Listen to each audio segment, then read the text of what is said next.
প্রিয় দর্শক, আমরা এখন অবস্থান করছি মানিকগঞ্জ সদর উপজেলার উকিয়ারা গ্রামে এবং আমি এখন যে জায়গাটিতে অবস্থান করছি এই অঞ্চলটি কিন্তু সবজি চাষের জন্য খুবই বিখ্যাত। বিশেষ করে শীতকালীন যে সবজিগুলো রয়েছে ফুলকপি, বাঁধাকপি, পাশাপাশি এখন করলা চাষ হচ্ছে। তো এরই মাঝে একজন কৃষক মোহাম্মদ আব্দুল করিম, যিনি এখানে ফুলকপি চাষের প্রস্তুতি নিচ্ছিলেন। আমরা একটু তার সাথে কথা বলবো। ভাই, আপনি কেমন আছেন? ভালো।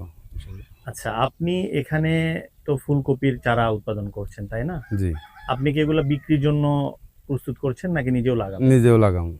আচ্ছা, আপনি কত পাখি লাগাচ্ছেন এবার? 7 পাখি। 7 পাখি, মানে 7 বিঘার মতো, 7 বিঘা। তাই তো? মানে অনেক তো।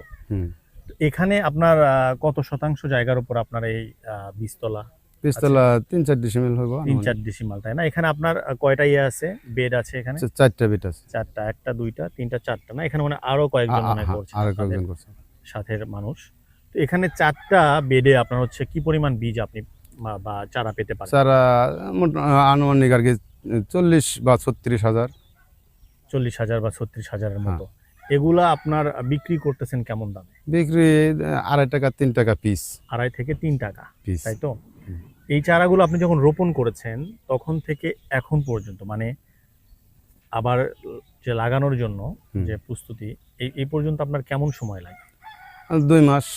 2 মাসের মতো সময় 2 লাগে। মাস 2 মাস বা 55 দিন থেকে কাটাল শুরু হইব।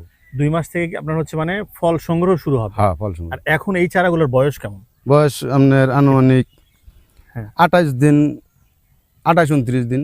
28 থেকে 29 দিন। 29 দিন। আচ্ছা, এগুলা কি আপনাদের এখান থেকেই নিয়ে যায় নাকি হচ্ছে বাজারে নিতে হয়? না, এখান থেকে নিয়ে যায়। এখান থেকেই নিয়ে যায়। হ্যাঁ। আপনি এখন এখানে যেই চারাগুলো লাগাইছেন বা যেই জাতটা, এটা কি জাতের? White stone. এটা হোয়াইট স্টোন, তাই না? হ্যাঁ, জি। ফুলকপি তো? ফুলকপি। বাঁধাকপির চারা লাগানো হয় না? না, বাঁধাকপির চারা লাগানো হয় না। আচ্ছা, তো গতবার কিন্তু আপনি জানেন যে ফুলকপির যে বাজারে কিন্তু একটা ব্যাপক ধস ছিল, হ্যাঁ, জি, আসলে। তাই না? হ্যাঁ। এইবার আপনারা কি রকম আশাবাদী?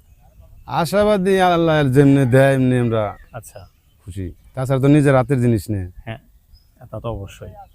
আর এবার আবহাওয়াটা মনে হয় একটু প্রতিকূল পরিবেশ, তাই না? জি। মনে হচ্ছে যে একটু বৃষ্টির কারণে আপনাদের হ্যাঁ, মনে হয় একটু বেগ পেতে হচ্ছে। জি। আচ্ছা, তো ফুলকপির পাশাপাশি আপনাদের এই অঞ্চলে আর কি ধরনের সবজি চাষ হয়? আপনার করলা চাষ হয়, এই যে তা বাদে শশা, হ্যাঁ, লাউ, মানে বিভিন্ন ধরনের, সব ধরনের সব হয়ে থাকে। ধরনের ইয়ে। আচ্ছা, ফুলকপি চাষের আপনার কাছে কি মনে হয় যে এটার সুবিধা কি কি? সুবিধা বলতে আমরা মনে করেন চাষ করে গেলে তা বাদে আপনার আবার উঠে সেরে ভুট্টা লাগাই, হুম হুম। কতজনের তামাক লাগায়, আচ্ছা, এইসব।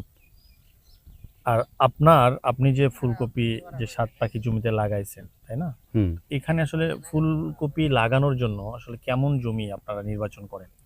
মানে এটা হলো আপনার দোআঁশালা মাটি। দোআঁশাল মাটি হতে হয়। হ্যাঁ। আর সার বা এগুলা কেমন দিতে হয় এক পাখি জমিতে? 1 পাখি জমিনে ডিসিমেলে মনে করেন একবারে বোনাই থেকে শুরু করে কাটা পর্যন্ত 2 কেজি থেকে 2.5 কেজি করে সার লাগে। মানে এটা কি ডিসিমাল? ডিসিমেল। আচ্ছা আচ্ছা, মানে প্রতি শতাংশে হ্যাঁ, 2 কেজি থেকে 2.5 কেজির হ্যাঁ, মতো সার সার লাগে, প্রয়োজন হয়। প্রয়োজন হয়। কি কি সার আপনারা দেন? জৈব সার, ডিএপি সার, পটাশ, ইউরিয়া। আচ্ছা, আর যখন লাগানোর পরবর্তী সময়গুলোতে কি কোন ধরনের রোগ বালাই আপনারা বেশি দেখেন ফুলকপিতে? ফুলকপিতে আপনার ওই যে একটু কিরায় কাটে বা পোক মুখ ধরে, এইসব হ্যাঁ, সেই ক্ষেত্রে আপনাদের ওষুধ দিতে হয়? ওষুধ দিতে হয়, কীটনাশক ওষুধ। কীটনাশক দিতে হয়। হুম হুম হুম। তাহলে ফুলকপি আমরা যদি লাগানোর পর থেকে আপনাদের হচ্ছে হারভেস্টিং পর্যন্ত 2 মাসের মতো সময় লাগে। হ্যাঁ, এখানে আপনি যে বেডগুলো করেছেন, এখানে আমি দেখতেছি যে এখানে পলিথিনের মাধ্যমে আপনি বৃষ্টি থেকে যেন রক্ষা পায় জি। বা অতিরিক্ত, এটা এটা কি মানে আপনার হচ্ছে সারাদিনই এরকম না, মানে বৃষ্টি থাকলে ডাইকা রাখতে হয়, বৃষ্টি না থাকলে উজলা করে রাখি। রোদে কোনো সমস্যা হয় না? না, রোদের সমস্যা হয় না। রোদের সময় আপনারা যত রোদই হোক খুলে খুব রাখতে খুলে পারেন রাখি। হ্যাঁ, শুধুমাত্র বৃষ্টি থেকে বৃষ্টি থেকে বাঁচানোর রক্ষা লিগে। পাওয়ার জন্য। তো এখানে আপনাদের যে পলিথিনটা আপনি দিয়েছেন, এখানে আমি যদি চিন্তা করি যে এরকম একটা বেডে, এখানে আপনার হচ্ছে একটা বেডের মানে কতটুকু লম্বা এখানে? লম্বা আছে আপনার 45 থেকে 50 হাত। 50 হাতের মতো। তো 50 হাতে যে পলিথিন আপনি দিয়েছেন, এরকম মানে কত টাকার পলিথিন লেগেছে এখানে? 600 টাকার। 600 টাকার পলিথিন হ্যাঁ, এক এক বিটে। এক এক বেডে। আর হচ্ছে বাঁশ দিতে হয়েছে। হ্যাঁ, আর হচ্ছে যে বীজ আপনার একটা বেডে কত টাকার বীজ লাগে? বীজ আপনার 6 প্যাকেট করে দানা ফেলাই। মানে প্রত্যেকটা বেডে প্রত্যেকটা 6 প্যাকেট দানার দাম কেমন? দানা আপনার ওই 700-800 টাকা মানে বা কি 900 টাকা আছে দানা এটা কি প্রত্যেক প্যাকেট? প্যাকেট। আচ্ছা, তাহলে মোটামুটি 1000-এর কাছাকাছি। হ্যাঁ, তাহলে আমরা ধরে নিলাম যে মোটামুটি 5-6 হাজার টাকার এই ওষুধ, হ্যাঁ জি, ইয়া লাগবে, মানে বীজ লাগবে। বীজ লাগবে এখান থেকে আপনার চারা উৎপাদন হবে কতটুকু বলেন? 10,000-এর মতো। 10,000 10,000 9,000 10,000 9,000। আচ্ছা, 9-10,000 যদি হয়, আপনি বিক্রি করতেছেন কত টাকা পিস? বিক্রি হলো আপনার 2.5 টাকা 3 টাকা পিস। 2.5 থেকে 3 টাকা।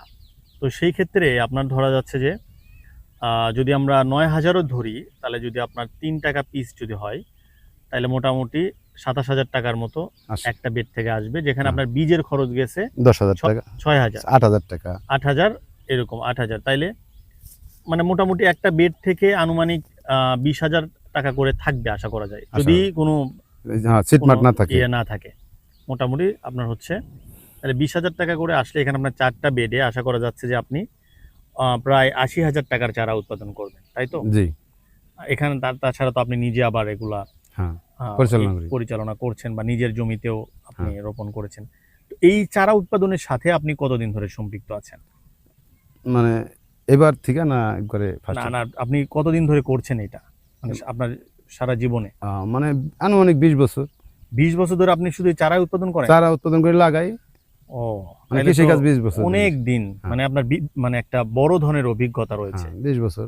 তো এই যে ফুলকপি লাগানোর আসলে সঠিক সময় কোনটা আপনি মনে করেন? সঠিক সময় এই সময়ই। অর্থাৎ এই অক্টোবর, হ্যাঁ, এই সময়টাতে, এই সময়টাই।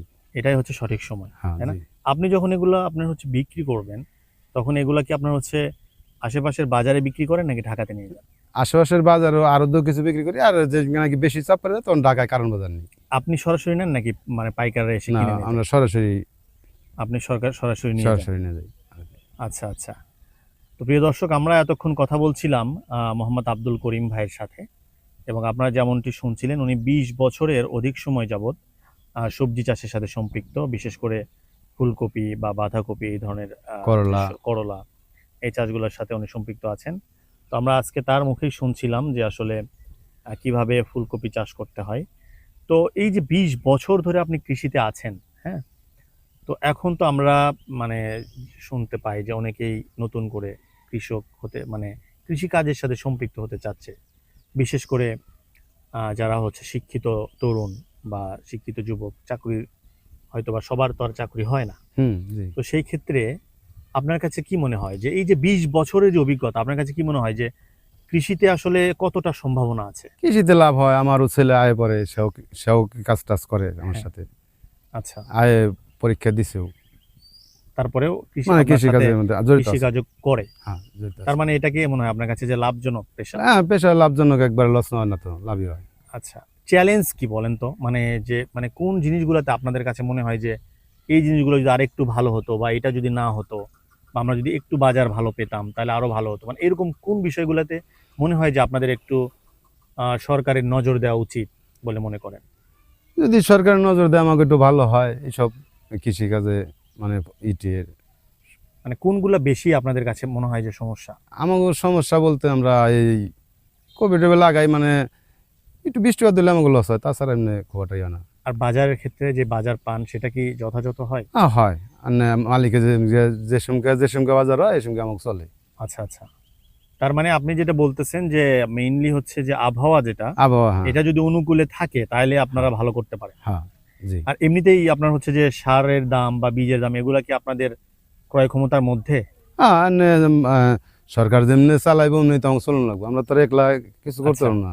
আপনাদের তেমন কোনো অভিযোগ নাই? না, আচ্ছা, প্রিয় দর্শক, আমরা আব্দুল করিম ভাইয়ের থেকে শুনছিলাম, যদিও ওনার খুব বেশি অভিযোগের জায়গা নেই, তবে আমরা মনে করি যে আসলে সরকার যদি একটু কৃষকদের প্রতি নজর দেয়, বিশেষ করে বীজ বা সার, পাশাপাশি হচ্ছে বাজার মনিটরিং, এই জিনিসগুলোকে যদি একটু তদারকি করে, তাইলে মনে হয় কৃষকদের জন্য আরো ভালো হবে। আমি যদি আপনাদেরকে একটু দেখাই, এখানে এই পাশেও আপনারা যেমন দেখছেন যে অনেক মানুষ কিন্তু এইরকম এই ফুলকপি চাষের সাথে সম্পৃক্ত, এবং এই মাঠ পুরোটাই, যত দূর আসলে আপনি চোখ যাবে, পুরোটা জায়গা জুড়েই শুধু হচ্ছে এরকম সবজি চাষ করা হয়।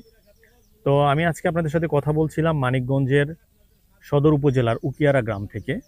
আজকের মতো এখানে শেষ করছি। সবাই ভালো থাকবেন, আর আমাদের চ্যানেল স্বদেশ এগ্রোকে সাবস্ক্রাইব করে আমাদের পরবর্তী ভিডিও দেখবেন, এটুকু আমি আশা করছি।